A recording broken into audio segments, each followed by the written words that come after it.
ഹേ gents, ഇന്ന് നമ്മളുടെ വീടിൻ്റെ അപ്പുറത്തുള്ള അജി ചേച്ചി നമുക്ക് ലഡ്ഡു കൊണ്ട് തന്നു. കാരണം അജി ചേച്ചിയുടെ വീട്ടിൽ പുതിയ കാർ എടുത്തു ജെൻസ്. അപ്പം നമ്മൾ ലഡ്ഡു ഒക്കെ കഴിച്ച് കഴിഞ്ഞപ്പോഴത്തേക്ക് അമ്മ എൻ്റെ അടുത്ത് പറഞ്ഞ് തുണി അലക്കി വെച്ചിട്ടുണ്ട്, അത് മോളിൽ കൊണ്ട് വിരിക്കാൻ പറഞ്ഞു. കാരണം നമ്മൾ പുറത്ത് വിരിച്ചിട്ട് ഒരു കാര്യമില്ല, ഒരു 10 മിനിറ്റ് കഴിയുമ്പോഴത്തേക്ക് മഴ പെയ്യും, പിന്നെ എല്ലാം നമ്മളെടുത്ത് പിന്നെ മേളിൽ കൊണ്ട് വിരിക്കേണ്ടി വരും. അതുകൊണ്ട് ഇപ്പോൾ നമ്മൾ കുറച്ച് നാളായിട്ട് എല്ലാ തുണിയും മേളിലാണ് അലക്കി കഴിയുമ്പോൾ കൊണ്ട് വിരിക്കുന്നത്, അവിടെ കിടന്ന് ഉണങ്ങിക്കോളും.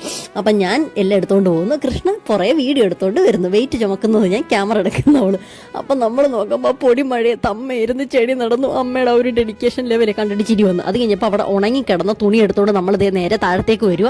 അപ്പോഴും ബക്കറ്റ് ഞാൻ ഇത് സംഭവം കൃഷ്ണ, പിന്നെ ഞാനാ പറഞ്ഞത് വീഡിയോ എടുക്കുന്നതുകൊണ്ടെല്ലാം ഞാൻ പിടിച്ചോളാം, നീ ക്യാമറ പിടിച്ചാൽ മതി. അങ്ങനെ വൈകുന്നേരം നേരെ നമ്മൾ അകത്ത് വന്ന് വിളക്ക് കത്തിച്ചു ജെൻസ്. അത് കഴിഞ്ഞപ്പോഴത്തേക്ക് ചന്ദനത്തിരി കത്തിച്ചു. പിന്നെ ഒരു അരമണിക്കൂർ നമ്മളെല്ലാവരും കൂടി ഇരുന്ന് ഫാമിലിയായിട്ട് പ്രാർത്ഥിച്ച് അത് കഴിഞ്ഞപ്പോഴത്തേക്ക് പിന്നെ ഡിന്നർ കഴിച്ചത്. പക്ഷേ ഞാൻ ഷൂട്ട് ചെയ്യാനായിട്ട് എനിക്ക് പറ്റിയില്ല. അപ്പം ജെൻസ്, ഇന്നലെ ഞാൻ പറഞ്ഞതുപോലെ സബ്സ്ക്രൈബ് ചെയ്യാതെ വീഡിയോ കാണുന്നവർ മസ്റ്റായിട്ട് സബ്സ്ക്രൈബ് ചെയ്തിട്ട് വീഡിയോ കാണുക. So bye gents, love you, tata, take care.